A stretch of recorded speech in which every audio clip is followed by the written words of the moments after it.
नमस्कार, मी डॉक्टर नरेंद्र वैद्य, चेअरमन आणि in-charge orthopaedic surgery. मी गेले 35 वर्ष जवळजवळ गुडघ्याच्या आणि मणक्याच्या विकारांवर उपचार करत आहे आणि ऑर्थोपेडिक सर्जरीमध्ये बाकी पण ॲडव्हान्स सर्जरी ह्या सगळ्या लोकमान्य हॉस्पिटल इथं आम्ही करत आहोत.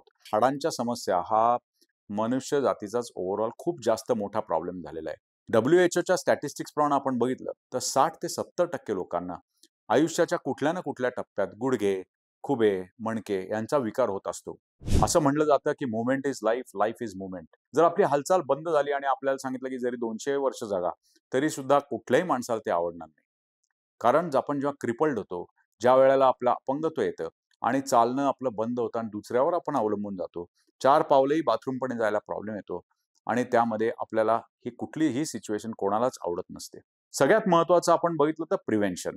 तर या आम्ही आता चालू करत आहोत लोकमान्य हॉस्पिटलतर्फे ए टू झेड नी, म्हणजे ए टू झेड गुडघ्याबद्दल ही पहिली आमची यूट्यूबवरची आणि बाकी सोशल मीडियावरची मालिका आम्ही यामध्ये चालू करत आहोत. ह्यातला मेन उद्देश हा प्रिव्हेन्शन आहे. म्हणजे आज आपण बघितलं तर prevention is better than cure असं जे म्हणलं जातं, त्याप्रमाणे आपण आपले आजार टाळू कसे शकतो याच्यावर आमचा एम्फसिस जाईल.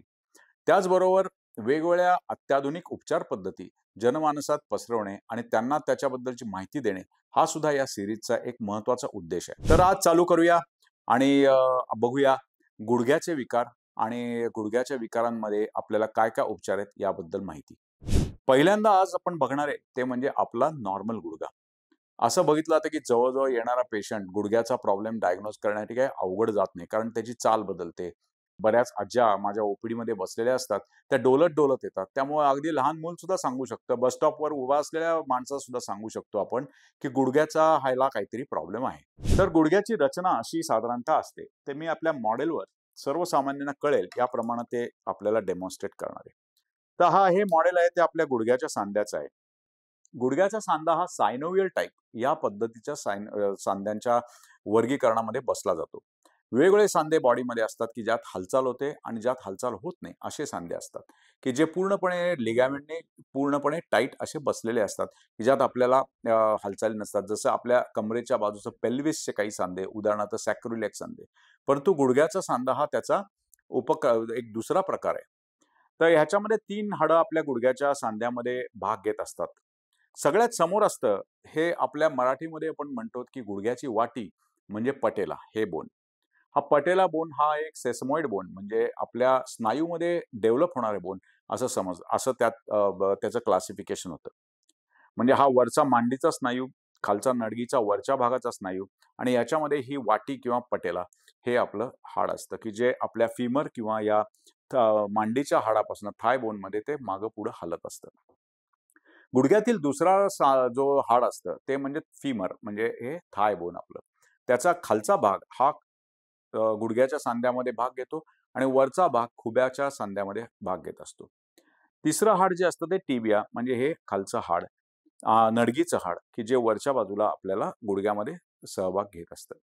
या दोन्ही सांध्यांना, या दोन्ही हाडांना जोडणारे लवचिक असे काही अस्थिभंग किंवा लिगामेंट्स असतात. ते लिगामेंट लवचिक असतात, त्यामुळे आपल्या गुडघ्याची सतत हालचाल आपण कोट्यावधी पावलं मनुष्य चालत असतो.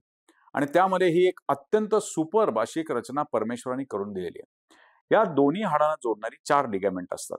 बाजूची 2 लिगामेंट ज्याला आम्ही कोलॅटरल लिगामेंट्स म्हणतो.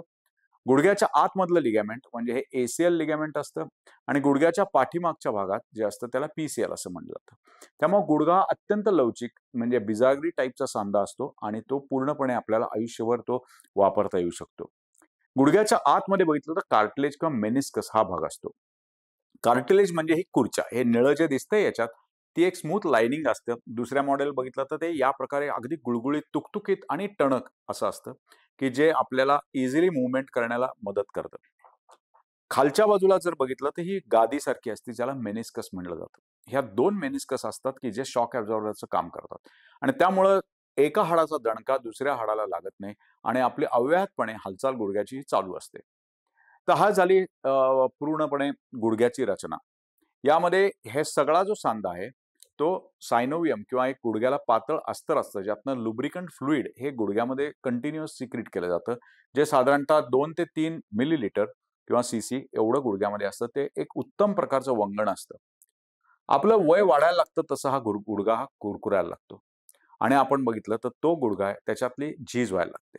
तर आपण हा झिजेचा भाग म्हणजे काय असतो, गुडघ्याचे कुठले कुठले प्रॉब्लेम असतात हे पुढच्या भागात बघूया. धन्यवाद.